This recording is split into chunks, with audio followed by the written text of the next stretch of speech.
Hi everyone. Today's 5 stories are sent in by listeners just like you. First up, a government employee at Yellowstone National Park uncovers something the government is keeping from the public. Then on to Los Angeles, Massachusetts, Tennessee, and Maine. These stories will keep you on your toes, so be sure to subscribe. And let me know what you think happened. Before we get into the stories, I'm excited to announce the release of dreadsarmy.com, where I release strange and weird news every single day. I also post all of my stories there too. And if you want to be a part of the conversation, join the Facebook group. Links below. Now let's get into the stories. The story I'm about to share happened about 10 years ago when I was working for the government. I've heard some of your other government stories from people, and that's what prompted me to want to write into you, too. I was younger and idealistic back then, and I thought that my job would be exciting and glamorous. But it turns out that most of government work is pretty boring. Now, don't get me wrong, there are moments of excitement, but those are usually followed by a lot of paperwork. My work did entail a lot of travel. I worked for the National Park Service, and I was often sent to different national parks around the country to check in and to make sure everything was up to snuff, inspecting protocols and the like. And it was during one of those trips to a park that you will 100% recognize that I witnessed something that changed my view of the government forever. I was in Yellowstone National Park doing a routine inspection of the facilities there when I saw something strange. Now, I can't say for sure what it was that I saw, but it definitely wasn't anything that I had ever seen before. It was some sort of living creature, but it was unlike anything in a zoo or anywhere else. So on my first night at the park, I was driving around in the evening, really getting deep into the park when I stopped my car to take a look around during a particularly beautiful sunset. And that's when I saw it. The creature was walking on 2 legs, but did not have fur, which was instantly a strange combination to me. I tried to take a picture of it so I could ask somebody more knowledgeable what it was, but it ran off before I could get a clear shot. All I can say is that it looked like some kind of a reptile or alien creature. It was definitely not anything that's supposed to exist in our world. I would describe it like this. It was about 7 feet tall, and it had light gray, scaly skin, but it also had sort of a greenish tinge to it.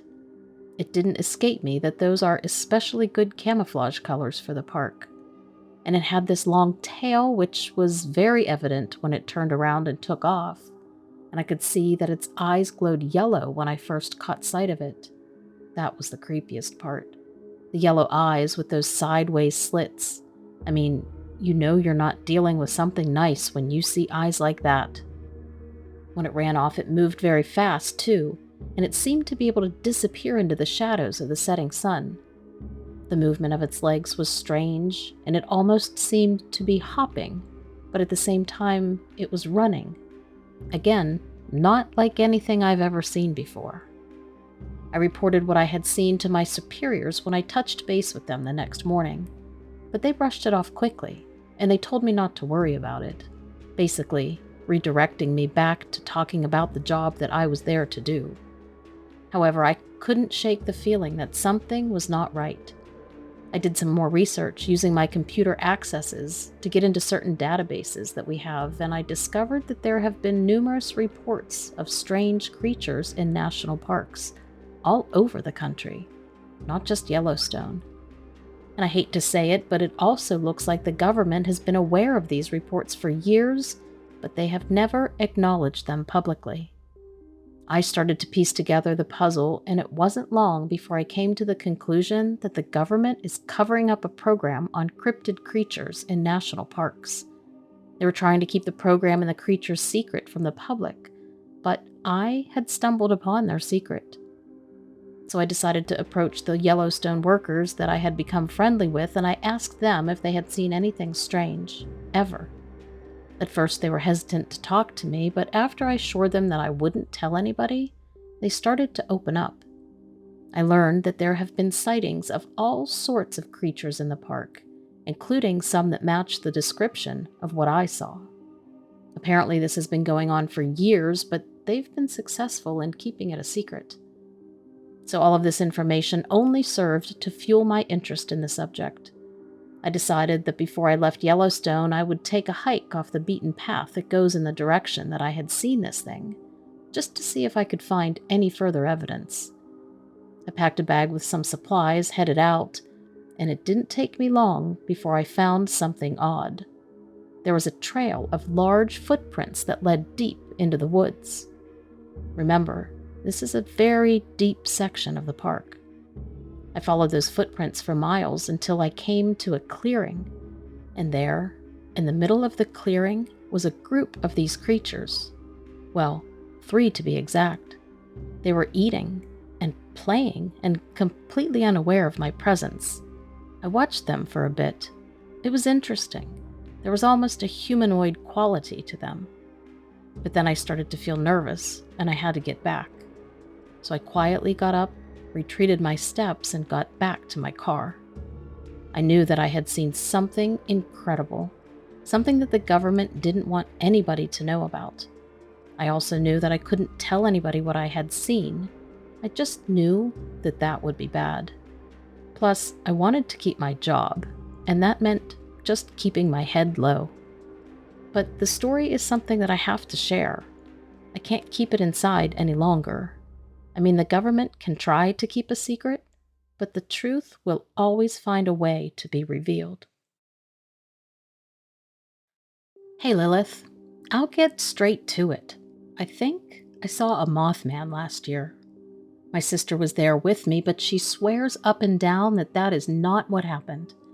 I think she's avoiding admitting it because she's too scared. But we were both there. We both saw it, and you seem like the best person to share it all with. At least in hopes of me getting some closure. Listening to your channel has really helped me, by the way. It's good to hear I'm not alone with this troubling and unexplainable experience. So, what happened to me was this. Me, my sister Charlotte, and our parents were on vacation. We were staying at our uncle's house near Los Angeles. He lives in a busy area, and there are a lot of new developments going on around his neighborhood. Specifically, he's only a few minutes away from this giant new housing community that's going up. Anyway, Charlotte is a real health nut, and she likes to take the dogs and go jogging at night, and I would usually go with her. Sometimes we would jog past the housing development because I thought it was cool. All the frames for the houses and the contracting equipment just sitting around. It was quiet and we always had our phones on, so we felt pretty safe there. We had been doing this routine for a few nights, and it was fun to see the changes that were being completed each day on the buildings. But then, strangely, on the day this happened, I think a random Thursday, the streets were even emptier than usual. Anyway, we were jogging along when all of a sudden our dog stopped in the middle of the sidewalk. He started barking and growling and really straining at the leash, trying to pull us in the direction that he was growling.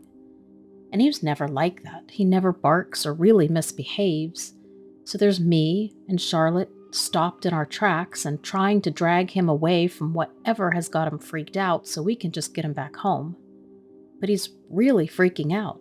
And he's a strong dog, so it's taking both of us and all of our might to keep him in one place and not let him pull himself out of our hands. I followed his line of sight to try to see what was setting him off, and at first I think he's barking at a house itself. But then I realize he's actually looking above it, up towards the sky, so I look up there. And I can't see anything really, but it's LA. It's never fully dark, right? I thought maybe he saw a falcon or something that looked like it was too close. But then Charlotte pointed to this black shape. It was circling over the house he was barking at, and it looked huge, even way up there. I couldn't make the details out very well, but as I was looking and trying to make out what it was, it started flying towards us, like it was nosediving towards us, and Baxter started howling. Now he was pulling at the lead and trying to drag us towards the thing, and he wasn't giving up on fighting it. I thought for sure we were going to be attacked. This thing was flying fast and right at us, and I realized more and more how massive it was. I could now make out for sure that it didn't look like any kind of animal I have ever seen before, and I also thought I could make out that its eyes were red, and it had this strange pointed head with what looked like this long beak sticking out. And then right as soon as it came to within 20 feet of us, I could feel the wind rushing around us, and Baxter was pulling to get at it, standing on his hind legs. And that's when it pulled back up and flew over our head so closely that we could have jumped and touched it. As it crossed over us, everything went black. That's just the enormity of the thing. It was terrifying. And as soon as it passed over us, Charlotte and I made a break for it, screaming at and pulling Baxter. We all ran back to our uncle's house as fast as we could, and I didn't look back the entire run home. Charlotte and I were both really shaken up. Obviously, our parents knew something was wrong, but we just told them that Baxter had almost gotten away from us and that we were just scared from that. Charlotte stopped her evening jogging. She didn't want to be outside at night anymore unless we were in a group or in the city. I couldn't blame her. I, however, was still really curious, and I wanted to figure out what this thing was. So the following night, at about the same time of day, I took my uncle's binoculars and sat myself in a chair in his yard facing the direction that we had seen it. I sat there for hours. I told my parents I was bird watching, but really I was curious. I wanted to see that thing again from the safety of the yard. But it didn't appear, though, and by that point, the vacation was almost over. Eventually, I had to give up and come back inside. By then, it was too dark anyway. Charlotte still maintains that the creature we saw was some kind of a hawk or a falcon. But I know that she knows that it was much, much bigger than that.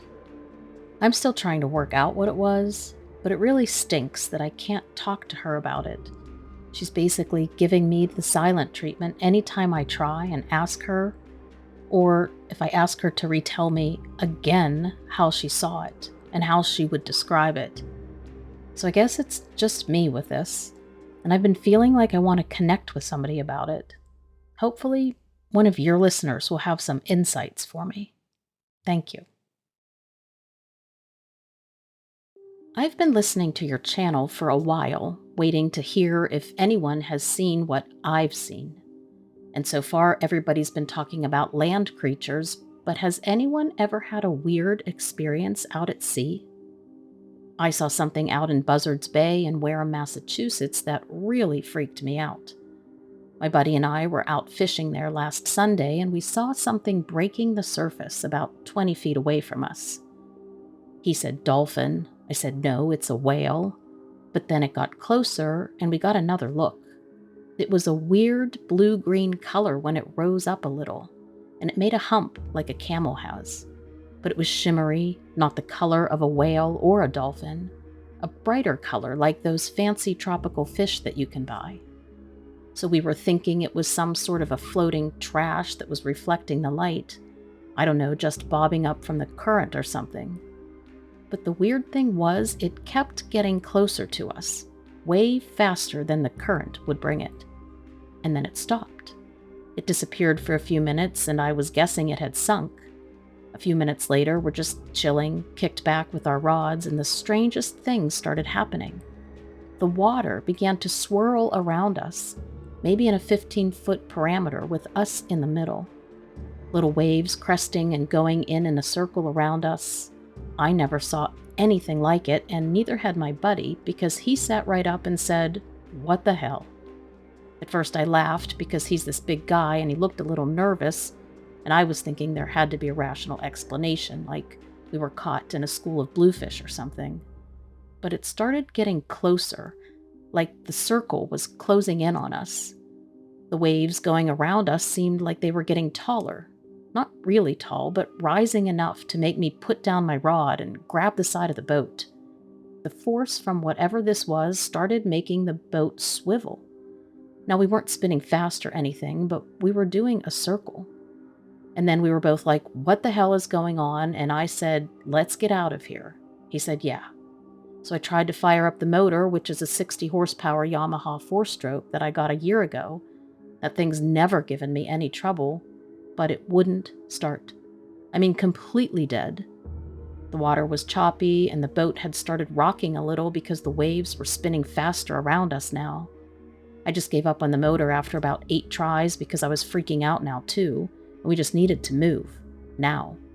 So I grabbed an oar, he grabbed the other one, we paddled right out of that spinning circle. I was pretty relieved because I'd had this terrible fear that the waves were going to get higher and trap us.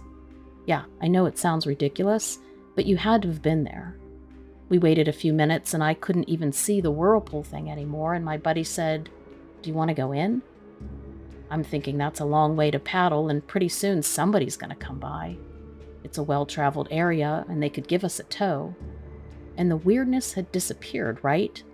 So I said, "Let's wait." So we cast our lines again. It was just like 2 minutes later that something took my bait. Something big, and the rod bent, almost double. I'm thinking it's a striper. You know, it was only 5 years ago that guy caught a 65-pound striper right here in Buzzards Bay. Whatever it was wicked big. I was afraid if I didn't tire it out, my rod was going to snap. So I let it run a bit, and then I reeled it in some. I did that a few times, you know. It started going soft, getting tired, so I took up a lot of slack all at once, pulling that sucker in right quick before it caught a second wind. I got it closer and closer, and the damnedest thing started happening. The whirlpool thing was back, circling around the boat. I was like, screw this, though. I'm still getting my fish, so I just kept pulling it in. But then suddenly, I could see what I had caught. I saw it through the water about 6 feet down, and it was no fish. This thing had a bunch of legs like an octopus. Maybe not 8. I wasn't stopping to count, but more than 4. Almost like tentacles, and it was this iridescent color between blue and green. Its body wasn't round either. It was long and skinny and tapered on one end. I yelled to my buddy to get his camera ready. I needed him to get a picture as soon as I brought the thing up, because I could already tell that this was one of those times no one will believe you unless you get a picture. So he grabs his phone and he leans over the side a bit, and then he sees it and he says, "What the hell is that?" And as soon as he says that, the thing rolls over and I can suddenly see its head. I couldn't believe it, even though it was right in front of me. The thing had a face. Not a human face, but not a reptile face either. Like a human-reptile crossbreed. The only reference I can think of is that this creature was from the Black Lagoon, except that it had all these crazy tentacle legs. And now the thing was looking right at me with these flat black eyes, and I froze. I stopped pulling. I didn't want that thing any closer, no way. But I yelled to my buddy, "Take a picture through the water. Take it now." As soon as I shouted, one of the legs came up and smacked hard onto the side of the boat, right next to where my friend was leaning over. I swear I thought it was going to grab him, take a hold of him, and pull him under. He stumbled back, dropping his phone, making us rock so hard I thought we were going to capsize. And that's when I let my rod go, crouching down and hanging on with both hands because no way did I want to be in the water with that thing. The boat steadied, so I leaned to look over the edge just a little. I couldn't see it anymore. It must have dove down once I let go of the rod, but I decided to cut the line. My buddy yelled, "What the hell are you doing?" But man, that thing looked meaner than an eel, and it must have weighed 80 or 90 pounds. Just judging from its creepy face and the way that it moved, it seemed to have intelligence. I wasn't going to play around with it. That was some sort of a supernatural something. I did not want to mess with it. Anyway, the whirlpool around us was gone now too, so maybe it created that somehow. Or maybe there were more of them around us. Geez, that's a scary thought. Okay, and another weird thing is, when I tried to fire up the motor a minute later, it worked. Cranked up on the second try. Maybe a coincidence, but I'm not sure. Well, that's it. If anyone else has seen anything weird out in Buzzards Bay, I want to hear about it. Hi, Lilith. I've been meaning to write in for a long time and finally decided today to sit down and tell you my story. I've been a longtime fan and I'm eager to see what you think of my experience. I hope you don't mind a story with a little age on it, because this event actually took place back in the summer of 1995. Granted, I was only about 7 years old that summer, but trust me, I remember in crystal clear detail everything that happened. It was a camping trip that changed my life. My family is from a tiny town in Middle Tennessee, and that summer my dad decided to take us to the woods near Turkey Creek outside Farragut on a camping trip. It was my older brother's last year at home since he was heading off to college in the fall, and I guess Dad just wanted to get in one more camping trip with all of us before the nest started emptying out. I was the youngest at 7 years old. Also along was my 10-year-old sister, a 14-year-old brother, and my 18-year-old brother as well. Our mom was there too, Dad obviously, and the family dog, a red heeler cross named Jax. The first night at camp, the only notable thing that happened to us was the battle we had with the mosquitoes. There was also a moment in the middle of the night when Jax woke up and started barking off into the woods at seemingly nothing. Dad said it was probably a raccoon or a deer, and he pulled Jax back into the camper to quiet him down. The next morning, as soon as we let Jax out, he took off on a dead run straight into the part of the woods where he'd been looking the night before. I started to chase after him, but Dad told me to stay put. Jax would come back on his own. There were too many snakes in the woods for me to take off stomping around on my own, he said. I did what Dad asked, and I waited all day, but we never did see or hear from Jax. As it started to get dark, Dad finally suggested to go look for him. My older brothers went one direction, Mom went with my sister in another, I went with Dad. We split up and searched as much of the woods as we could, but nobody saw or heard anything, and soon it was too dark to keep looking. Mom assured us all that if we'd just go to bed and rest, Jax would probably be waiting at the door for us in the morning. It was a sleepless night for me, though, because Jax was my best friend in the world. After everybody else fell asleep, I decided to sneak out and do a little more searching on my own. I grabbed my dad's flashlight and I slipped my shoes on, and then I snuck out of the camper as quietly as I could. Dad's earlier warnings about snakes had me pretty nervous. I was walking with my head down and the flashlight pointed at the ground out of fear of being bitten, and I couldn't really call out for Jax out of the fear of waking up my family. I guess I was just hoping he would see me and come running. All at once, though, I heard a strange snort that stopped me in my tracks. I froze in place and I pointed the flashlight directly ahead of me. I'd heard about Bigfoot, but I never expected to see one in the woods in Farragut.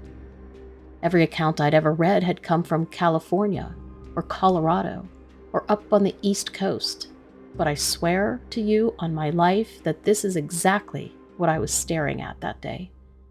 It was 8 or 10 feet tall, covered in hair and a face that looked almost human, but with the widest nose of a monkey and a very large mouth.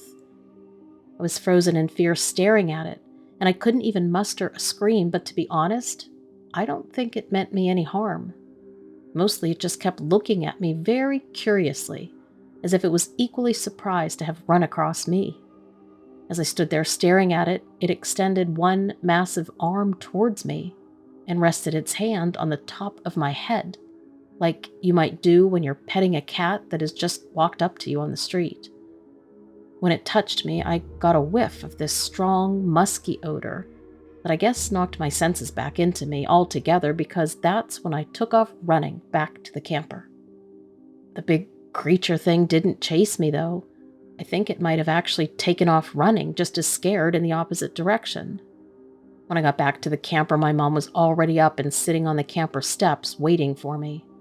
I got the scolding of a lifetime. Apparently, if I'd been just a few minutes later getting back, she would have woken up my father, and I would have been in real trouble then. We went back in the camper and laid down, but I didn't sleep a wink hardly at all that night. I also didn't tell my mom what I had seen. I knew she wouldn't believe me, and I was already on thin ice with her for sneaking out. I didn't need to add accusations of lying to the mix. The next morning, though, when we all came out of the camper, there was Jax, safe and sound, and tied on his tether outside. I ran to hug him, and when I did, I smelled that familiar musky smell in his fur. It's as if he'd been carried back to camp under the big, hairy arm of the creature. Dad always said someone else camping nearby must have found him and guessed where he belonged, but I always have known down in my gut what really happened. It's not something I talk about often or freely. The last thing I want is for anybody to call me crazy. But between me, you, and your listeners, there's a Bigfoot in the Turkey Creek woods of Farragut. But don't be afraid. It's just as curious about us as we are of it. Hey Lilith, thanks for your show.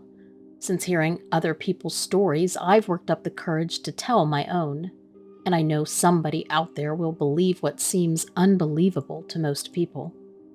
Before I saw this for myself, I thought anyone saying they saw a creature like this was absolutely lying. So, here it is. A few years ago, in the springtime, we had just broken ground for a new home in rural Maine. It's what would be our vacation home, close to ski slopes, a river, and a lake where we could bring the kids fishing, maybe even ice fishing in the winter. It took about 10 minutes to get to the closest store, which was a mom-and-pop convenience store that sells gasoline, sandwiches, slushies, small groceries, things like that. At the time, that was the closest store if you wanted to get somewhere to eat. Otherwise, it was like a 45-minute drive to the next big town that had McDonald's, KFC, and stuff like that. So when the construction crews were starting to frame the house, I would be over there pretty much every few days to see how things were going, and I would always bring them lunch. Usually I grabbed a few subs and sodas, but on this particular day, when I walked into the mom-and-pop place, I saw a sign that they were now offering fresh pizza. It already smelled amazing in there, and it was still a little cool out early spring, so I thought something hot for lunch would be great. I ordered a large pepperoni and a large deluxe with lots of sausage, grabbed some Cokes, then put the pizza in my car and headed to the lot. When I got there, the guys were working hard. They looked up and waved, looked at their watches. It's a little early for lunch, so I just hung out for a few minutes. Then we sit in random places around the lot to eat, mostly on tailgates and on a couple of big rocks at the edge of the lot. There's basically nothing but woods in every direction. Everyone says the pizza's good, so good choice there. So right about the time we finished eating, it starts to rain, like really come down. Clouds were expected that day, but the rain was a big surprise. The foreman starts swearing and tells the guys they'll wait it out for a bit. The guys scramble to get tools out of the rain, put them in their trucks. Everybody just sits in their cars and trucks while the rain beats down. But pretty soon it's obvious that it's going to be way too wet and muddy, so the foreman tells the guys to just wrap it up for the day. Everyone drives off. I sit there for a little longer waiting for the rain to let up because I really needed to pee.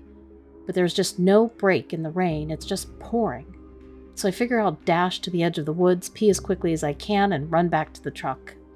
I'm instantly soaked. I trudged a few yards into the woods and stopped because there's too much brush to go any further.